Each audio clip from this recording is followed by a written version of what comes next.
Like a vampire, I don't need to know you.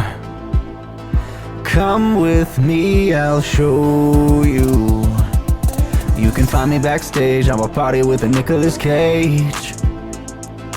Girl, I want the body, you know you got a body like Nicolas Cage. You ain't gotta be scared, you ain't gotta be afraid, baby.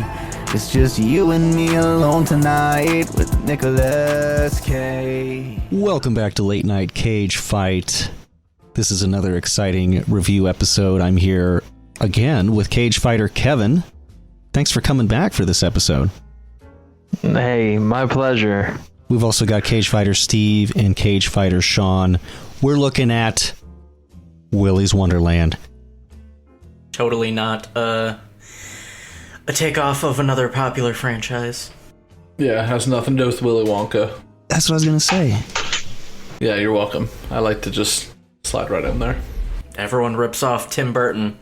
Oh, well, before we jump into Willy, I figure we just go around the table here and talk about how we've all been. What's new? How have y'all been?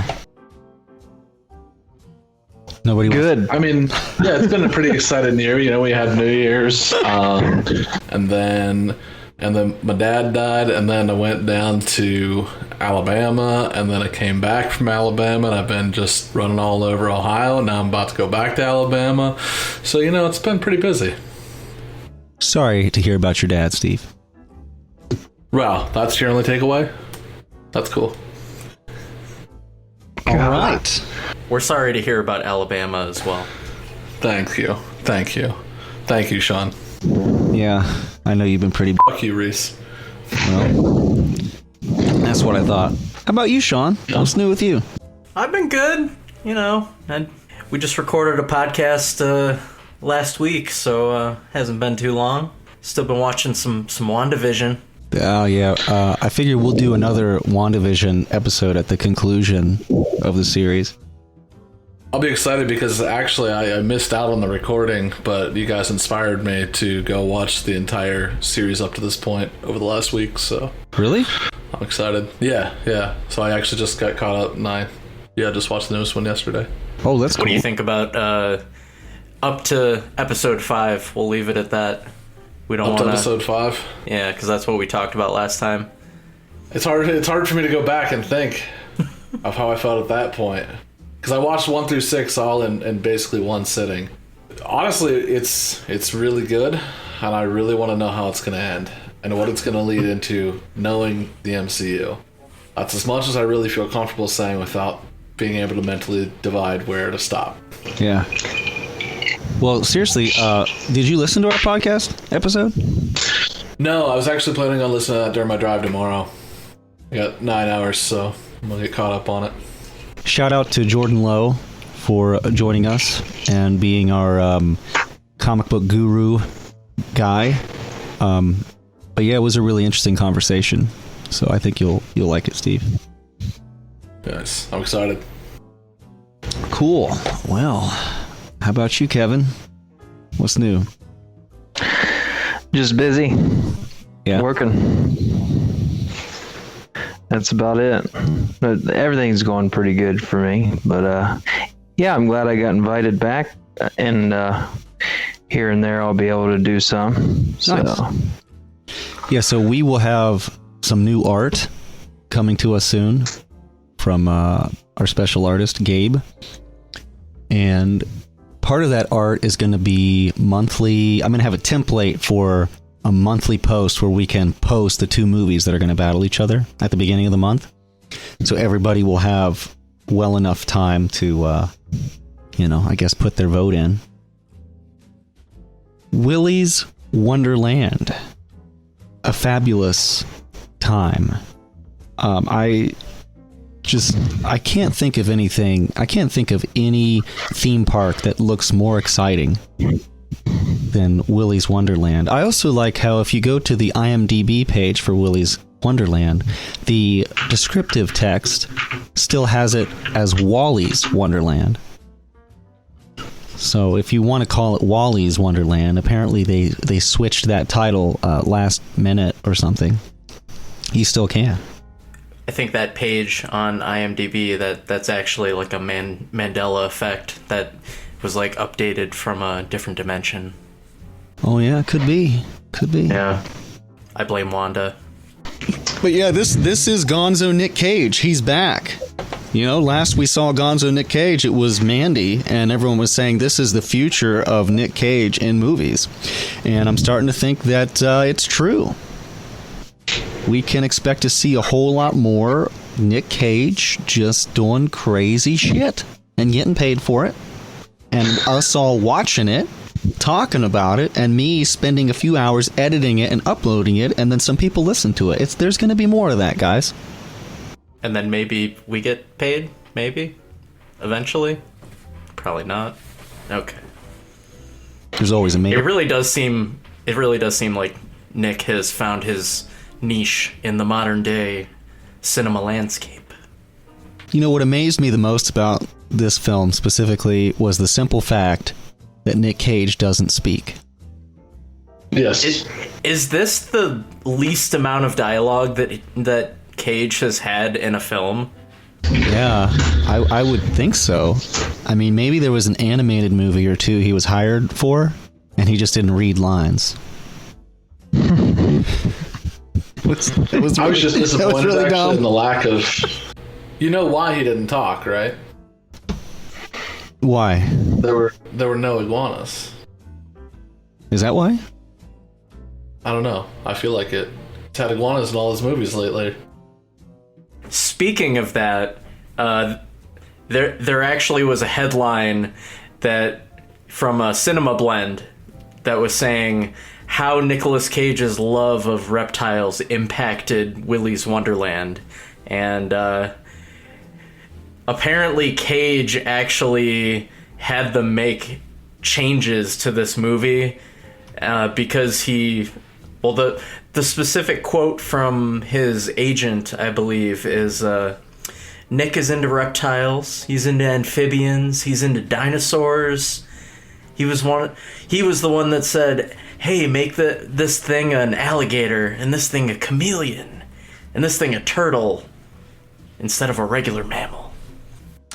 Wow, so his specific tastes influenced the some very important decisions in this movie. Yeah. Wow. So what you're saying is I was wrong. There were still iguanas. I just didn't recognize them. Yeah. Fucking iguanas. They just had Mexican accents for some reason. The Mexican dialogue. Oh yeah.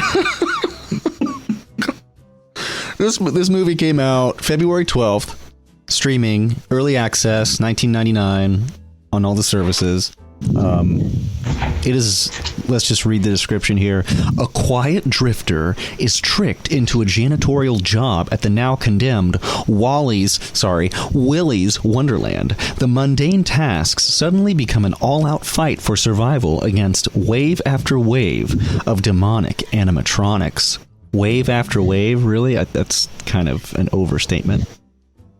Fists fly, kicks land, titans clash, and only one side will make it out alive. Is this the official description on the IMDb page? I really question that, because that's really bad. I'm pretty sure that's what I remember reading elsewhere. Yeah. How long did it take for you guys to realize that Nic Cage was also an animatronic? I mean, now you got to give a spoiler warning. Come on. Spoilers. Also, that's not true. I thought you guys would laugh at that. You just sat there and you're like, what the fuck? He was? He was a robot? I was still thinking about it. I wouldn't be surprised if you read that somewhere. Yeah. After seeing that. Well, before we talk about the movie, let's talk about the influence. This is obviously a Five Nights at Freddy's movie. In fact, What's that? I will say it's the best Five Nights at Freddy's adaptation I've seen so far. So that's something. I mean, are there a lot of them? No, Sean. Now, are you guys familiar with Five Nights at Freddy's? Have any of you actually played this game? Have any of you watched Markiplier? Hello, everybody. My name is Markiplier, and welcome to One Night at Flumpty's. Or just any streaming 10-year-old. Yeah, I'm getting the feeling that Sean and I kind of have probably an equal understanding of Five Nights at Freddy's. Do you guys even know what it is? No. Really? Are we asking for callers? Or is this just us? It's just us. Wow. Oh, okay. Oh, okay. I'm sorry. I've seen the cover before. Yeah, I'm sure you've seen the T-shirts and stuff at Walmart. Yeah. It's like the biggest thing ever since Minecraft with 10-year-olds. Right. I don't even know how old Five Nights at Freddy's is now. It was a cell phone game, I think. And now there's like a million of them. I think it was like on Steam or something. Oh, really?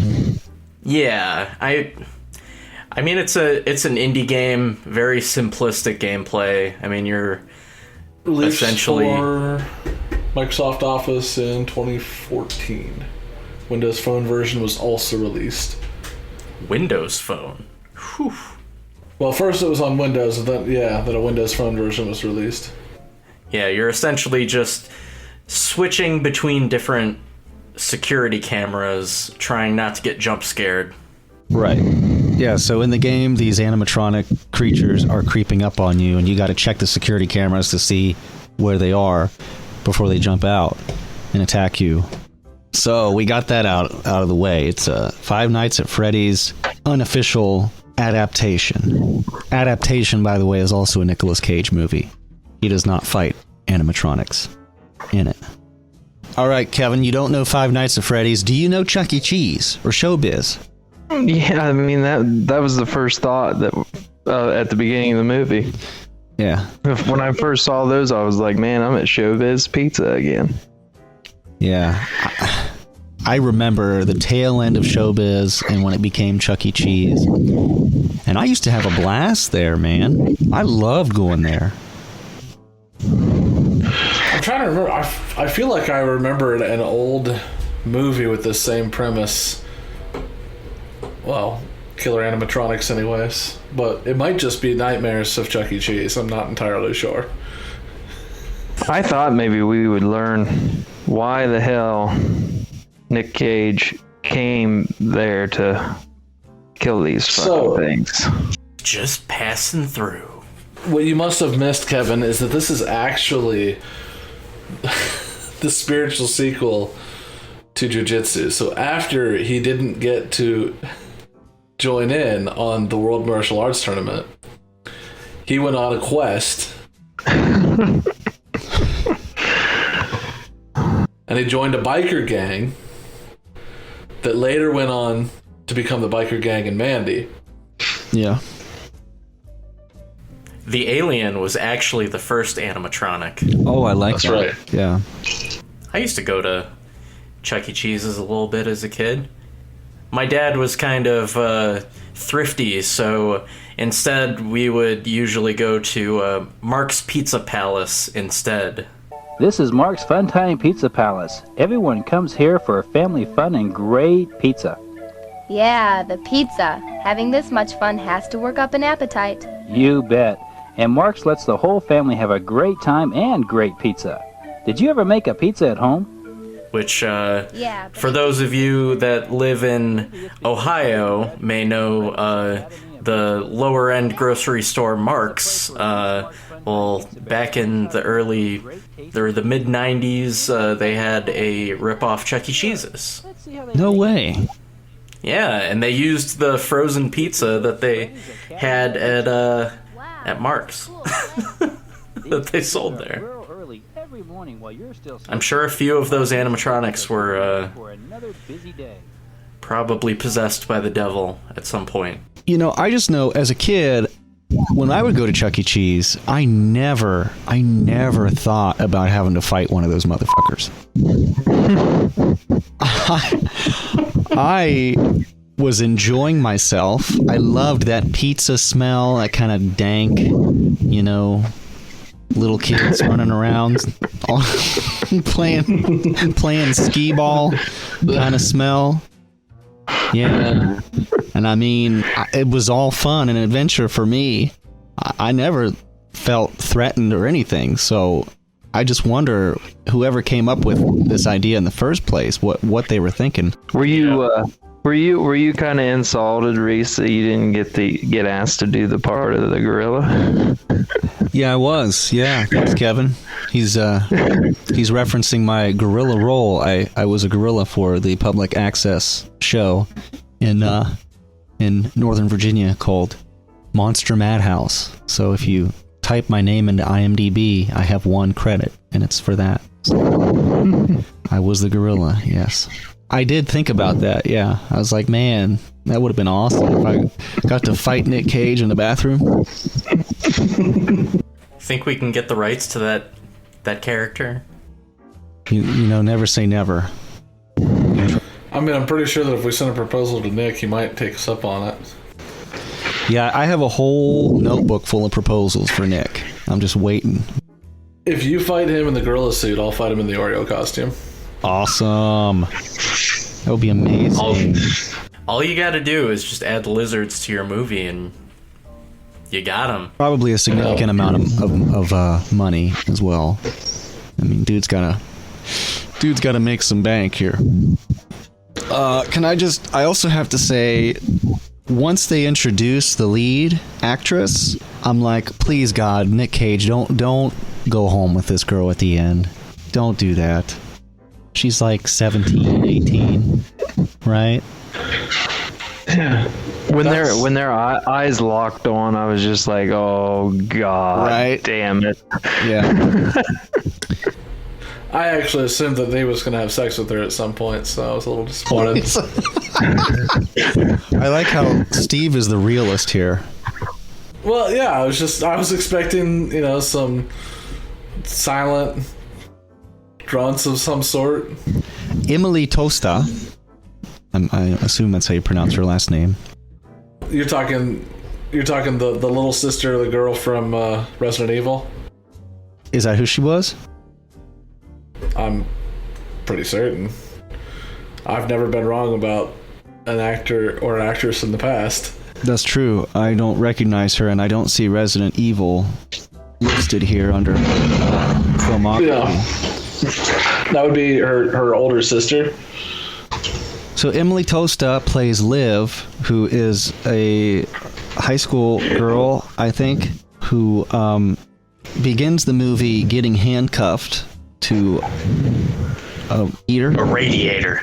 Yeah. Yeah, and my impression of her when I first saw her was, wow, she's very beautiful. They did a good job getting that good-looking young actress for this role.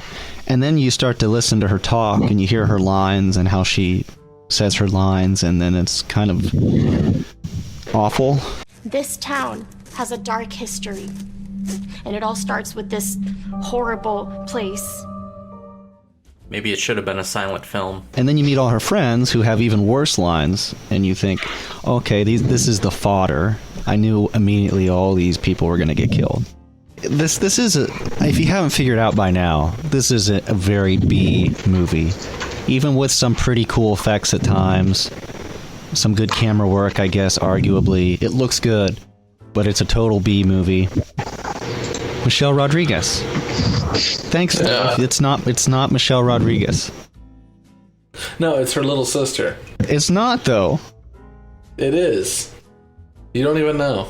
It would. No, you're not a part of the business.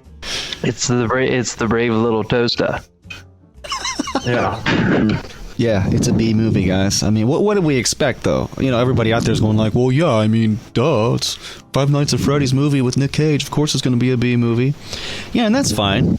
No, I'm not dissing it. I do think that there are some things they could have done better to make it a better B movie. But at the end of the day, yeah, I mean, it's a mindless B-ass movie. Don't expect a lot of good anything. Am I right? Character development? No. I didn't look up the budget. What was the budget on that? $5.5 million. Ooh. Okay. I think that's probably why they changed the title. It was for more viewers, because people would have thought it would be like a soft porn or something. I'm sure that like 4 of that went to just getting Nick. I assumed it was actually because Wally's Wonderland was being threatened to be sued by Walmart. But then they just bought it. Yeah, because everyone calls it Wally's World. Mm-hmm. So Wally's Wonderland would make people think that Walmart's opening a demonic Satan worshipping cult inside of its stores. Be pretty on brand for them. It's technically what they do. They do call it Wally World, don't they? Some people. Yeah. I didn't make that connection. Did you make any character comparisons, Cage Fighter Steve? I guess just Michelle Rodriguez's little sister. Yeah, got that. Cage Kondo. Cage Kondo? Nicholas Kondo. Yeah. Alright. That's pretty much what he spent the entire movie doing. Like Marie Kondo. Yeah, he was basically, if it didn't spark joy, he fucking murdered it. Aside from that, he cleaned everything. Yeah, my favorite scene in this movie was watching Nick Cage clean up that pinball machine. That was so satisfying for some reason. Dude, he loves pinball. Oh yeah, he gets into it. And he loves that soda pop. Did you guys also think that he was diabetic in this movie? Yeah, very, very, very low blood sugar. Yeah. Well, 'cause if you think about it, he had an alarm for a certain amount of time, and every time the alarm would play, he would drink a soda. Yeah, even if he was going to be able to save somebody, it didn't matter. Yeah. He had to go back and play that fucking pinball machine, too. Mm-hmm. But did that pay off in any way? Well, who knows? I mean, he didn't die, so I guess it paid off for him. Do you think maybe they had a sponsor for that soda at one time? Like it was supposed to be a Mountain Dew or a Pepsi or something? And they lost that sponsorship, so they just had to replace it with something made up. You know, they're like, yeah, well, every other scene we're gonna put your soda pop in it. Yeah. I think it was called Punch Soda. It wasn't, I don't even know if it was soda. I think it was labeled as a punch somewhere else, too. So I think it was actually supposed to be like fruit punch. There was one scene in particular, I remember seeing it. It was because you had the big label on the front, but there was another, it was in his hand, you could see at the bottom, it was like an ingredients list and it said punch. But I actually, my thought with it was, I thought it was actually a homage to a 90s drink that we all loved. Just Surge!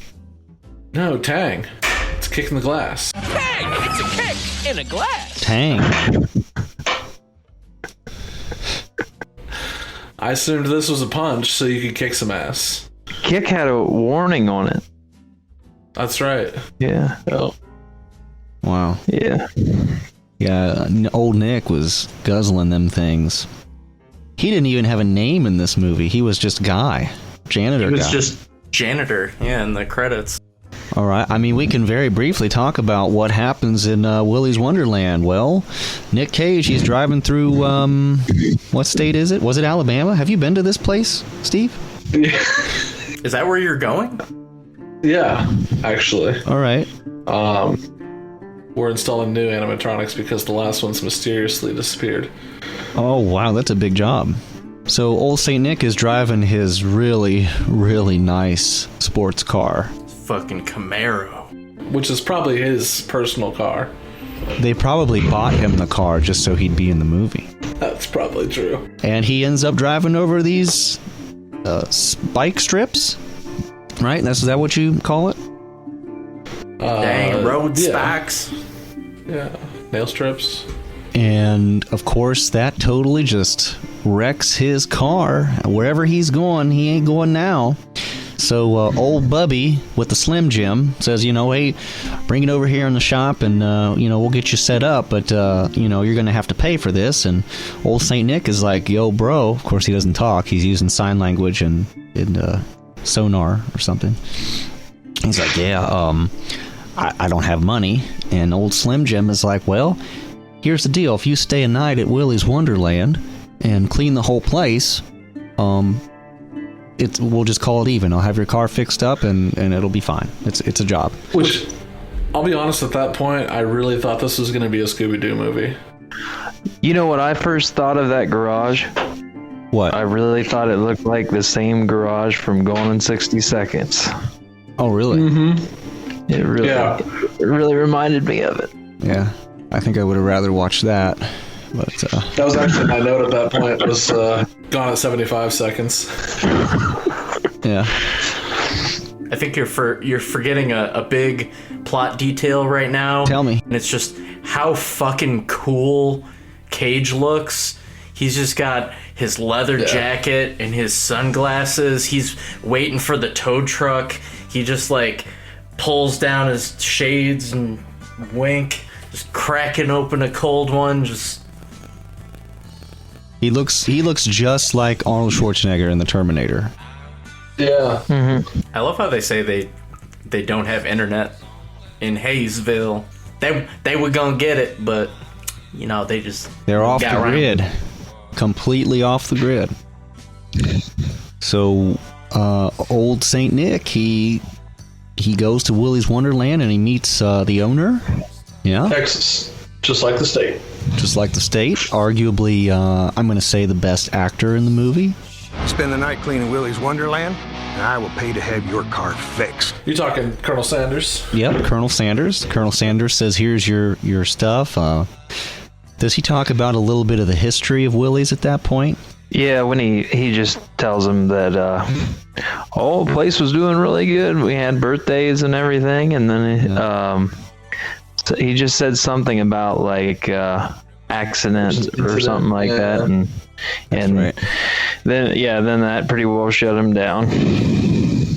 Yeah, he seemed a little bummed about that.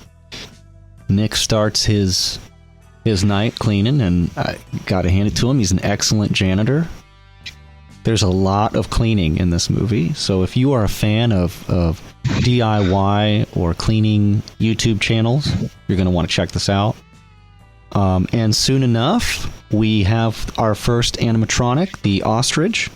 I think the first battle was one of the funniest for me, when he's punching that ostrich in the chest. he's smacking it with the broom handle.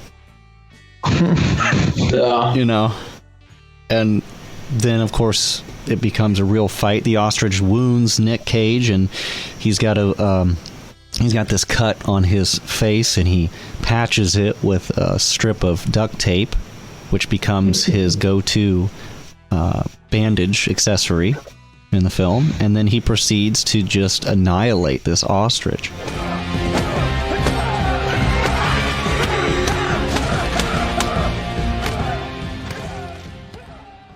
He straight up did like a fatality on it. Fatality. Like he ripped that thing's fucking spine out. Yeah. Like it was. Did any of you guys ever play Metal Gear Rising, where you just rip out like the robot spinal cord and just? Yeah, it's pretty cool. I mean, I thought that first fight was fun and intense. But it becomes somewhat formulaic when you realize that, you know, most of the fights in this movie are one-on-one, and they kind of follow the same pattern. And it's not to say that it's not good, but it's just very, very similar each time. You know, you get the shaky camera, and you get the Cage rage face, which we all love. Don't get me wrong. You know, you get to a point where you wonder where this is all going. Of course, then we introduce the side characters. Liv is the main girl, and then all her friends, which are just out of like some annoying 90s show. We got Coolio, we got Betty Boop, we got Steve Urkel, we got Douche Chad, we got Simp Chad, and yeah, I think that was it. That's right. And do they go to Willy's because they know somebody's in there? Is that the reason why? Well, Liv wants to burn it down, and that's why, you know, at the beginning of the movie, she was gonna go burn it down, but then she got caught by the sheriff, and the sheriff's actually her guardian. Yeah, that's something to mention. And also the fact that she's trying to burn it down. That's a really great scene. They're in the middle of the day. And it totally looks like she knows what she's doing. And the sheriff lady is this really redneck old woman. I can't have you coming over here and messing around Willy's anymore. I'm going to have to handcuff your ass to the radiator again until you learn, Mitch. Here's a bucket. Oh, geez. Well, eventually, this crew of totally cool 90s kids... Oh, my God, they have that scene on the roof, right? That scene... Do you remember that when they're on the roof of Willy's? And I'm thinking, where the hell are they? It looks just like The Room. It looks like the same setup when they're on the top of the building in The Room, where you can see the green screen San Francisco skyline in the background. I was like, okay, this is totally The Room. And then they all fall through the roof into Willy's. You know, into the ball pit because it's funny. It's silly. Ooh, spooky. Mm-hmm. And then the fun begins, you know. They all have their, not all of them, but they have the interesting death scenes. Did you guys have any favorites? Probably Coolio and Betty Boop. When they were getting it on, and Shank. I think that was the crocodile. The crocodile. Cage's favorite. Yeah, the crocodile has some pretty cool scenes. There's that one where he kills both of them, and there's one where he's chasing.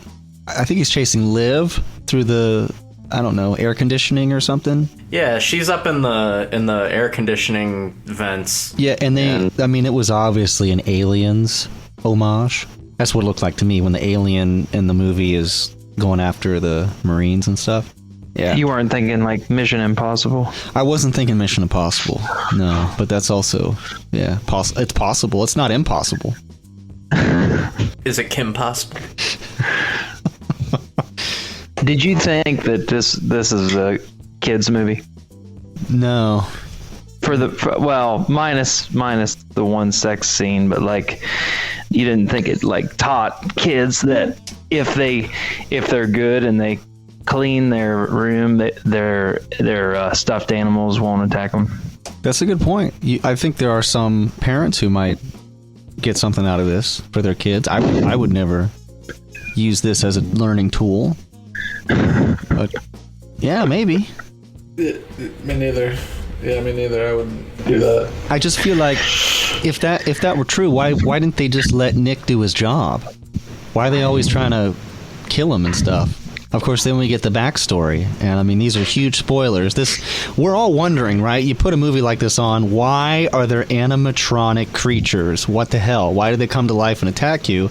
Well, Liv finally meets up with Nick Cage, you know, the hottie that she's so smitten by. He's like 40 years her senior. She reveals in a wonderful monologue with her wonderful speaking voice, oh my god, they are coming for us. She tells the story that a long time ago, Willy's Wonderland was a hopping place. It was actually started by a group of serial killers. No, it was started by a serial killer. A serial killer. All right, yeah. But then he got his friends involved. Yeah, he started recruiting more people, and they ended up becoming a band of serial killers. Yeah? I don't know. What do you call a group? A pride?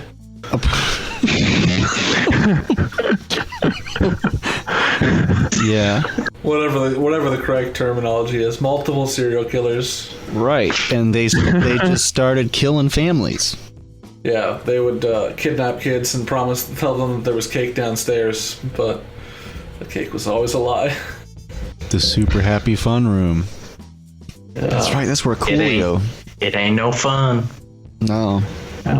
Well, eventually these guys, they get caught, and when the police find them, they have drawn a Full Metal Alchemist satanic symbol on the floor with blood, I think, and killed themselves, you know, Heaven's Gate style, drinking the Kool-Aid, and somehow they were able, satanically, to transfer their souls, Chucky, Child's Play style, into the animatronics.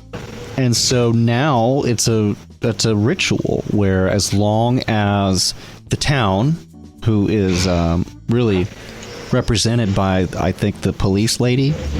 As long as they're fed, well, also, old Slim Jim. I don't know. No, it was Tex, Slim Jim, and the sheriff. They were all in on it. They were the ones that banded together and said, we'll feed you, just don't rape her daughters. Yeah, right? So they got to sacrifice people to the animatronics, who I guess eat people. They consume them. I'm not. That part was never really clear. Like, what the feeding is. The serial killers just like to kill, but now that they're animatronic animals, they have to eat people. I've never really been much to understand the ways of furries, so I just try not to ask. So that's the big spoiler. Yeah, that's why. That's why it happens. Makes sense to me. That's why Nick killed them all. You're right. Because Nick fucking hates furries. We learned that.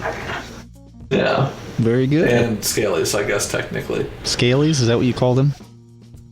Isn't that the lizard dinosaur versions of furries? Just because my first MMO was Furcadia doesn't mean that I know all the furminology. I just assumed that you were a furry. I thought you had the thesaurus. I don't. Hey, speaking of you being a furry, that scene where with the gorilla fight. Yeah. Did that was one of the better ones, I thought. It was just everything about that fight was great. That was funny. But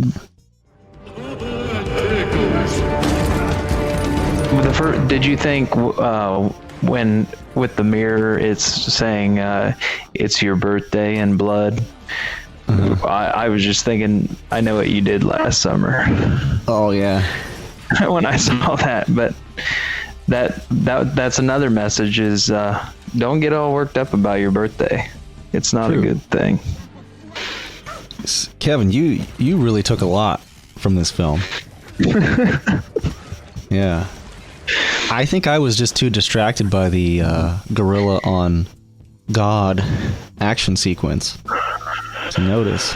I just saw the whole movie as a lesson. a training video. Yeah.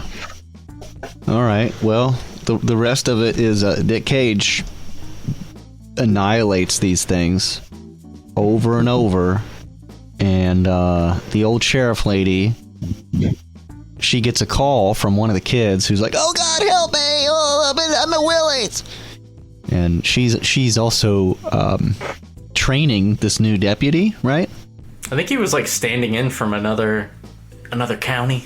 Oh, those scenes were so great. Just him, like, oh, you're kidding, right? There's actually a murder theme park? No way. I have a kid at home and a wife. I can't do this. Oh no. What ended up happening to him? Something happened to him, right?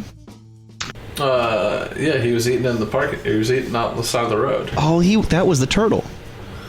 Yeah, that was the Spanish turtle. So there's a Mexican turtle who speaks Spanish only. Mm-hmm. The funny thing is that all these creatures talk. They have their own funny voices and their funny lines. And the turtle speaks Spanish and says some pretty funny things in the subtitles. It's terrible, though, what happens to that guy, because he had a family. And he was just learning the ropes. And he got Ninja Turtled. Fuck all those people that didn't have families. They deserve to die. That's right. That's what I mean. That's what I understand. Are you trying to say that's what I'm saying? No, it's pretty clear that that's what you're saying. Well, I mean, but the movie, tries to make you sympathetic for him in that way. Yeah. Which is funny. In the gorilla scene, that was the cleanest bathroom I have ever seen in my life. Nick did a great job cleaning that one. Yeah, he really did. He is the best janitor of all time. He has a long, storied career ahead of him, clearly. Kevin, do you think you could clean better than Nick Cage? Maybe with a Mr. Clean eraser. I didn't see any of those in the inventory room. Hey, there's another place that do you think that room, when when you see farther into it, doesn't that sort of remind you of the pantry from The Shining? Yeah, I was just thinking, you want some ice cream, Doc? Would you like some ice cream, Doc? I remember that in The Shining, yeah. Yeah. Anyway, You're probably right. There's a lot of little movie nods, and I totally think you're right about that. The aliens. There was another one, of course, Texas Chainsaw Massacre. Watchmen. He's not trapped in there with you. With them. They're trapped in there with him.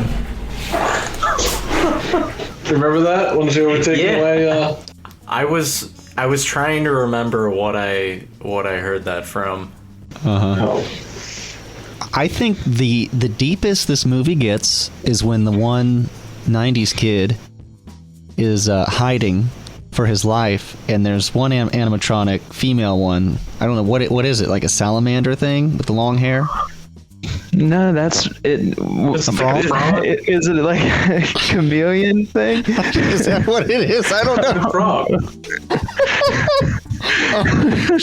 She's walking around. It looked like Miss Piggy with the frog's face. Yeah. My notes specifically said, I don't know what the hell that thing is. Uh-huh. But he tricks Simp Chad after he's hiding. She's talking to Simp Chad, and she's like, I can help you, and you can help me. I don't want to hurt anyone, and I can tell you what's on the other side, because I'm dead. It's kind of creepy, but of course you're thinking like, no, don't do it. She's gonna fucking eat you. Whatever. Hey, what did you think Willy was gonna be when you first saw him? The picture of him. Did you guess him to be a weasel? I thought he was going to be a dark Willy Wonka. I thought he was going to be a dark version of Willy Wonka. Oh, okay.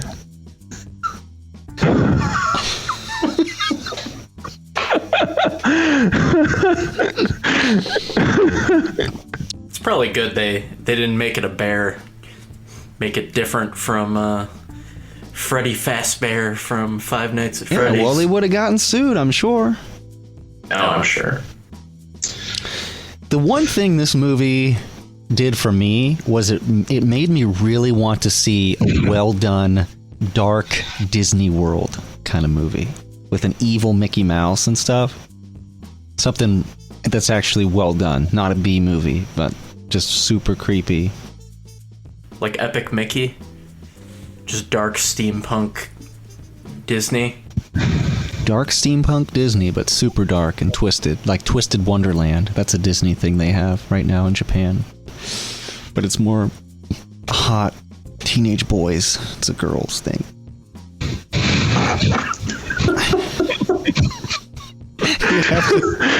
You have to Google it. Reese is really sad that he has to quit his side job at the host club. You got a season pass? Yeah, I figured you had a season pass. No. So how does this movie end up? Right? Nick Cage kills all of them. Yeah, there's the knight. He stabs the knight with his own sword. Oh yeah, the knight. That guy. Yeah. Oh yeah, that was Yosemite Sam with a damn helmet on. Medieval Yosemite Sam. Yeah, that's right. I remember he impales one of the kids. Yeah. That was my favorite death. That was pretty cool. Because they were all hanging out there with Nick and then just wandered off and started watching the band. Yeah. Even though they all know that they're demons. Yeah, I mean, it is funny that Nick Cage's character really doesn't care to save anyone. I mean, he's there to fight the animatronics, but, you know, like you said, there's that part where, it's time for my soda and pinball. But is he really there? That was the other part I didn't get. Is there's numerous times that he's just staring them down. He's waiting for them all to attack first. Right. All of the animatronics are in one spot at the beginning. They're all together on the stage. Yeah. Yeah, but there's so many things that get confusing to me, like the fact that when the cop shows up, Nick at that point had killed, what, 4 of them? Yeah. And she's like, "Oh, you stupid son of a bitch, you've killed half of these things. Right? You fucking idiot." Yeah. You know, if you think about now we got it, nothing to feed. there is not one single person in the film that gives a shit about when somebody dies. Right. Yeah. Nobody cares, because the only time you heard anything was the young girl turning back at the 2 people that were having sex that got killed, and she says, "I'm sorry," and just walks out the door. Yeah, that's it. No. There was the family from the very beginning. Mm-hmm. He seemed really upset when they were each being murdered. Yeah. Mm-hmm. And then everything went to hell. Yeah. Those were Liv's parents. Yeah. Oh, was that what they were? Yeah. Mm-hmm. So I'm just saying that Nick Cage he didn't have to do anything to win the girl at the end, because she could have cared less about anybody. Yeah. Nick's never really had the highest of standards, though.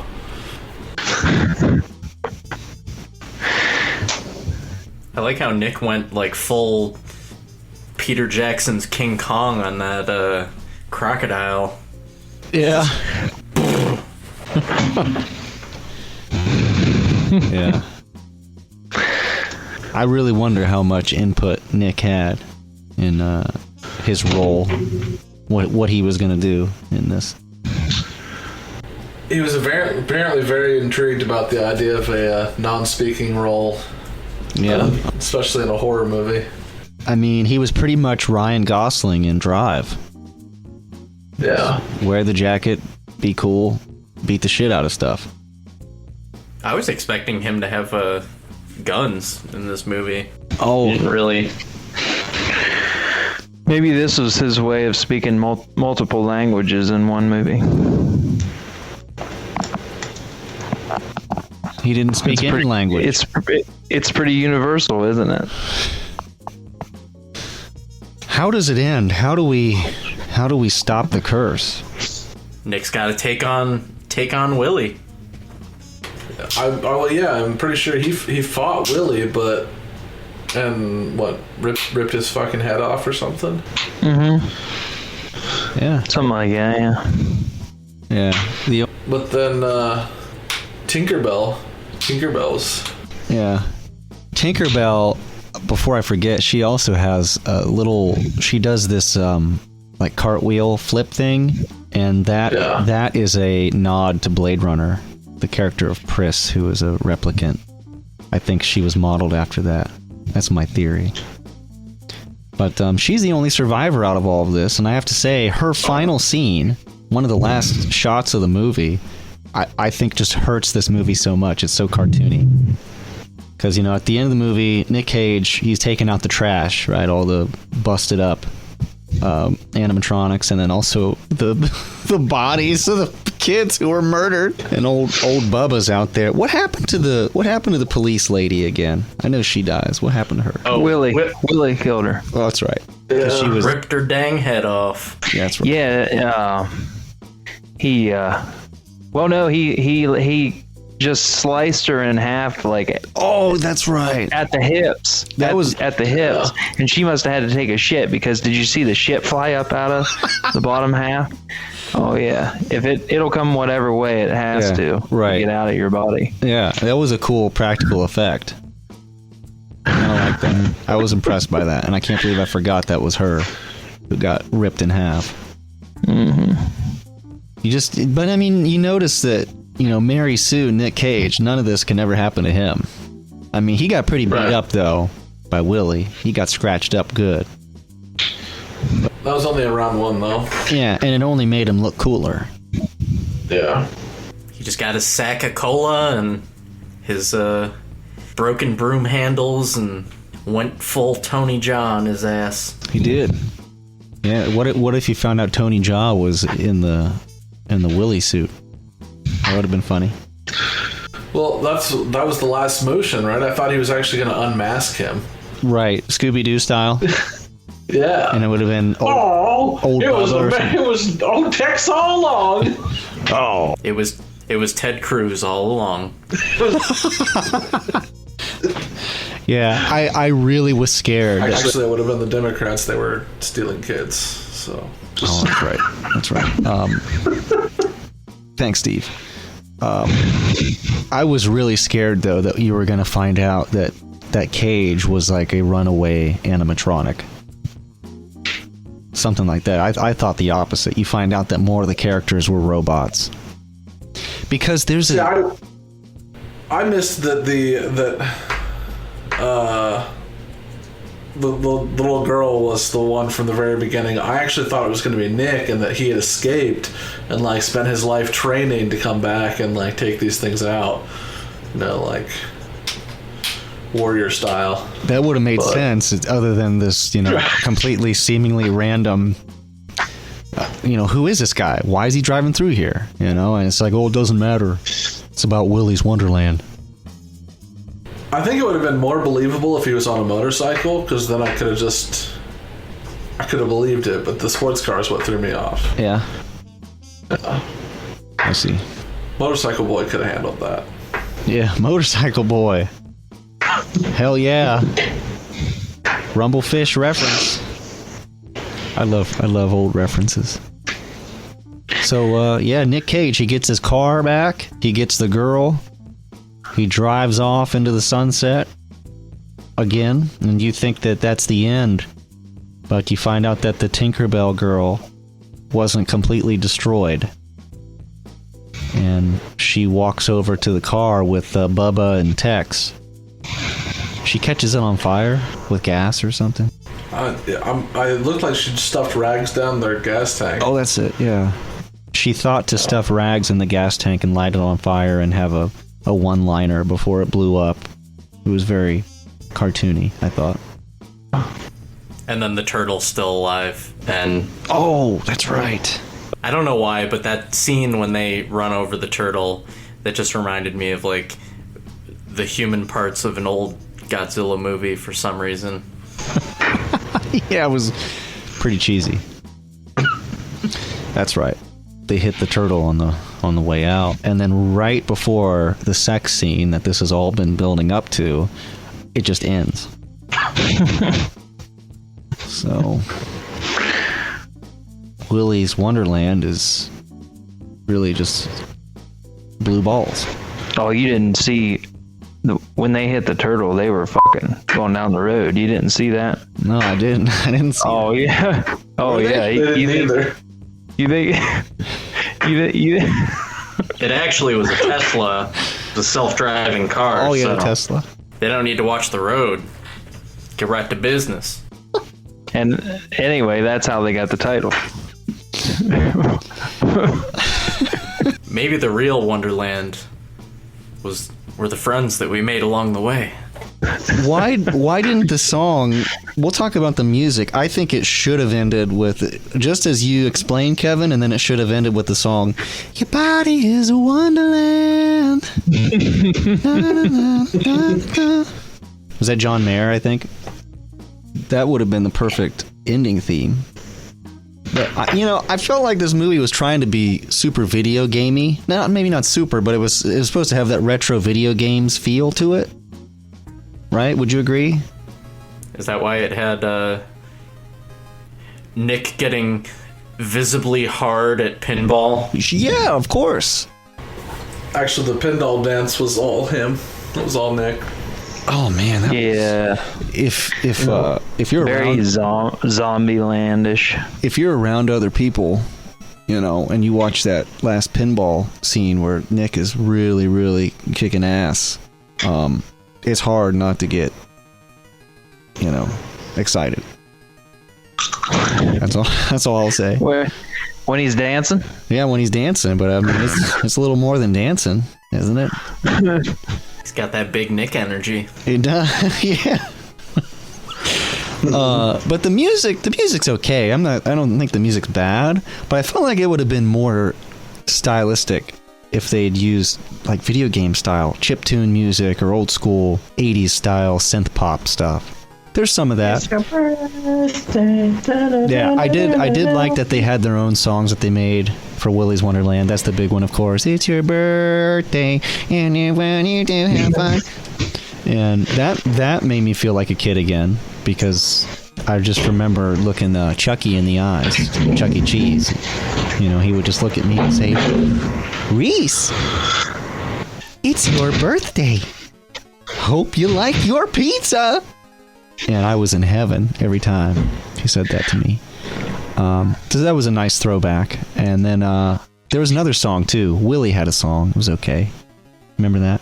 So it is... Oh, yeah, it was the chicken coop one. Yeah, I mean, it was kind of a musical. So there is a chance that you might see a musical version of this at your local high school or something. It's always a possibility. Maybe we'll see this at the Tony Awards next year. Yeah. All right. Well, we already talked about pretty much everything. What do you guys think? How would you rate it? It wasn't spoopy enough. Spoopy? It wasn't spoopy. Where's the spoop? Yeah. Yeah, I don't know. I thought it was entertaining, but I feel like they tried to just make it more of like an action movie. I mean, it wasn't... There was like pretty much no atmosphere, no tension. Nick is just too badass. There's no stakes. Moral of the story. I'm not gonna say it's pretty fucking dumb. At least not until after Steve goes. Because if I say it's dumb, then Reese says it's dumb. Steve can have some reason why it's such a great fucking movie. That's true. So. Yeah. So Steve, is it a masterpiece? You said you didn't want to watch it. I mean, right, but honestly, it took the only parts of Mandy that were good and made an entire movie out of them. You know? You are an asshole. Basically just the scenes where he was beating the shit out of the bikers. That's basically what this entire movie was, is just him periodically beating the shit out of somebody. Yeah. And honestly, he didn't talk, so there was no way for him to screw it up with words. Right, but we love when he does. Right. But instead, he gave us a totally different, totally unique view of himself. Okay, I don't think it's really different. I think we've seen this before, but... I've never seen him do a silent movie. So, whatever you've seen, I'd like to see it. I just mean, the badass character. Right, but before he had a reason to be. And now he just is. All right, Steve, I'm just going to let you defend this movie to hell, because I know you want to. Yeah, that's fine. Well, I only wanted to because Kevin said I should. Yeah. But in reality, this entire movie was just him killing the bikers. It was the same energy that took a few minutes worth of time in the Mandy movie versus the entire hour and a half of this. And I still have no idea why he was determined to do it. Yeah. Well, does it bother you that that question will probably never be answered? I was actually just gonna wait for the next one. I mean, there's what, 5 Nights at Freddy's games? Do you think we can expect 5, 6 Nick Cage smashing robots? When it comes to the genre, I no longer question anything after the day that I walked out of Saw 3 thinking at least that will be the last one. Oh no.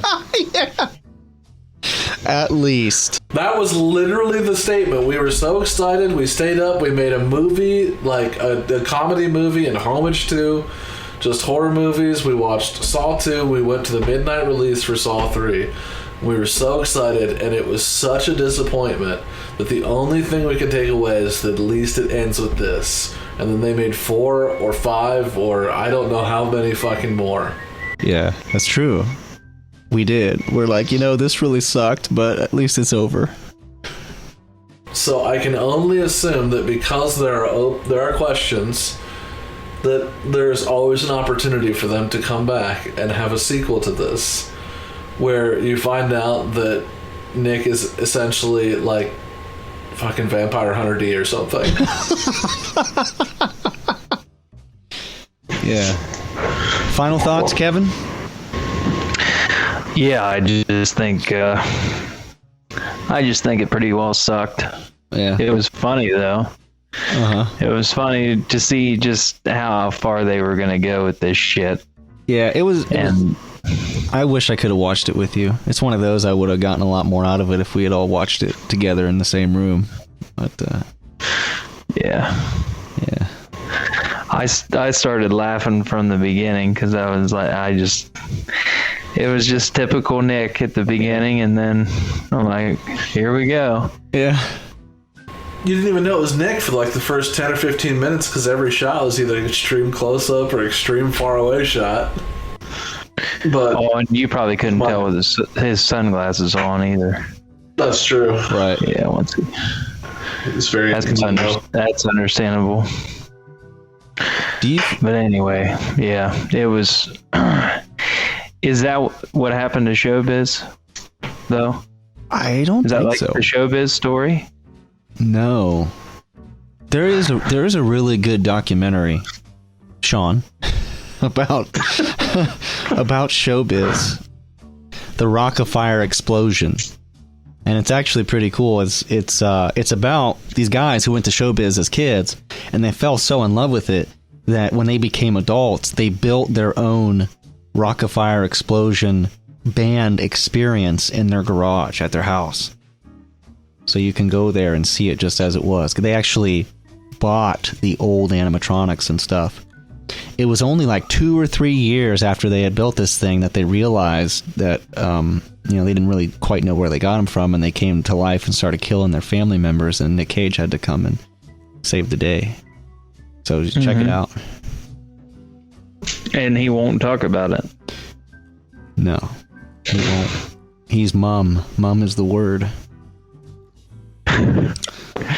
Do you think someone really talented could take scenes from Willy's Wonderland and like strategically put them in Mandy and they would fit perfectly? No. No? It was just an idea. You can shoot me. No, I don't think it's possible either. I don't think anyone is talented enough to do it. Nobody has the skills. No one. Yep. I think now, Reese, you have to do it. For our YouTube channel. Yeah, right. I don't know. We'll see. You know what I really want to see? I really want to see Janitor versus Ash Williams, because Janitor is clearly the most powerful horror movie protagonist ever. Period. Done. What? How close are they in age? Nick Cage and Bruce Campbell. I think Bruce Campbell would be older. Bruce Campbell's 62. So it'd be like a Rocky style fight then. Yeah, pretty close. I have to say Nick looks better though. Yeah, I think I agree. That's Willy's Wonderland, check it out wherever you can find it. Don't go there. God, don't go there. Just watch the movie. It's on all the streaming services. They take US dollars. $19.99 currently. I got it from iTunes. I'm sorry, the Apple Store. And watched it in full and showed some scenes to my wife so she could laugh and say, I'm glad I'm not watching this shit. And then I said, well, I don't know if I can talk to you anymore because it's actually an amazing, heavy film. And then I just kind of got with you guys and asked you what you thought about it. Is $20 common for early access? Yeah. Thought that was a bit steep. It is, yeah. It's kind of the standard now.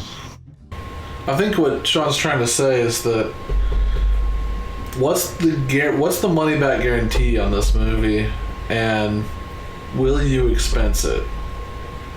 Oh, me personally? Yeah. Or can you get with the studio and have them expense back to us? Yeah. For the movie. Well, no, but I can just kind of make a suggestion. It could have been a little better, and nobody asked us. They didn't ask our opinion. They never said, like, hey, you guys are Nick Cage specialists. What makes a good Nick Cage movie? And we would have been like, well, rule number 1, you don't take the ability for Nick Cage to talk away. Man, we're going to get a lot of money. Yeah, probably. If they would have listened to me and you and the other guys. What about me? And Steven. Oh, wow. Rule number 2, put a sex scene in there. But with one of... Are you saying you wanted him to have sex with one of the animatronics? I mean, yeah, better one of them than the pinball machine. Willy and Tinkerbell. Yeah. Yeah. Did you want to see the animatronics having sex with each other, or Nick raping the animatronics? I wanted to see a baby animatronic, a pregnant animatronic, give birth to a baby animatronic that Nick Cage has to abort. I'm not sure that constitutes a sex scene. We're not in the 7th grade anymore. Well, I'm just saying that, I wanted to see the full cycle. Yeah. Maybe he has sex with the animatronic at the beginning, and then at the end, there's a baby animatronic that's born, and you're like, okay, that's why they had sex. He's fighting both of them at the same time. Yeah, and he's conflicted. Right? He's conflicted. He doesn't want to fight his. Yeah. He doesn't want to fight his baby son. Yeah. It shows the first scene. Baby. The first scene is however many months, whatever their gestation is before, and then. Right. And then it says, that many months later, and then he comes to kill this demon child he made. Yeah. See, we could already write a better movie. You think? At least it would have made some sense. Then it would have been 9 months at Nick's.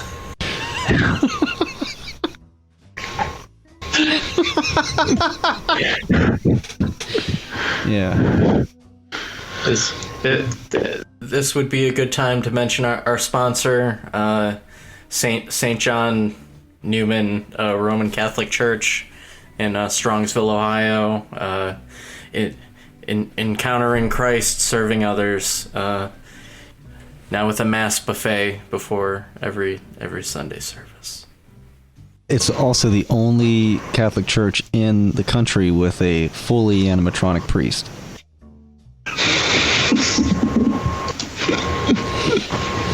So, thank you for sponsoring this episode of Late Night Cage Fight. We've devolved into chaos here, as you can see. But thank you for listening to this episode about Willy's Wonderland, previously Wally's Wonderland, before the Walmart lawsuit. Soon we'll have season 3 happening here on Late Night Nicolas Cage-less Fight, and we're going to be talking about his movies in the 90s. We're going to be ranking them, battling them, talking about them, and it's going to be exciting. That's probably going to start next month. All right, so be sure to check us out at nickcagefight.com. Steve, don't go anywhere. Too late.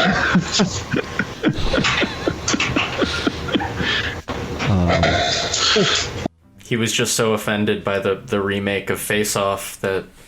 Yeah. Did you hear, Steve? They're remaking Face Off? Yeah. Yeah. It's called the Biden presidency. Because Joe Biden is actually Donald Trump, but with a face. They did the swap? Yeah, they did the swap and re-inaugurated the great President Trump. Yeah, that's why Trump had to leave before. That's why Trump had to leave before the swearing in. He couldn't be in both places at the same time. Well, no. I mean, how would they have the surgery? Yeah, it's like wife swap. Right. Exactly. It's exactly like Wife Swap. They did that too.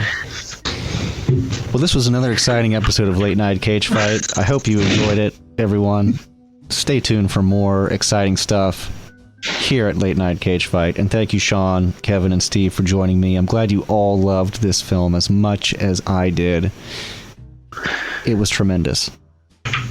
9 Nights at Nick's. 9 Nights at Nick's. So it's done. We've been talking about it for a while. It's over. You can go watch it now. Let us know what you think. You can find us on Facebook as well. Just search Late Night Cage Fight. And that's all, folks. Farewell. Bye. Bye-bye now. Bye-bye. Goodbye, my friends. Okay.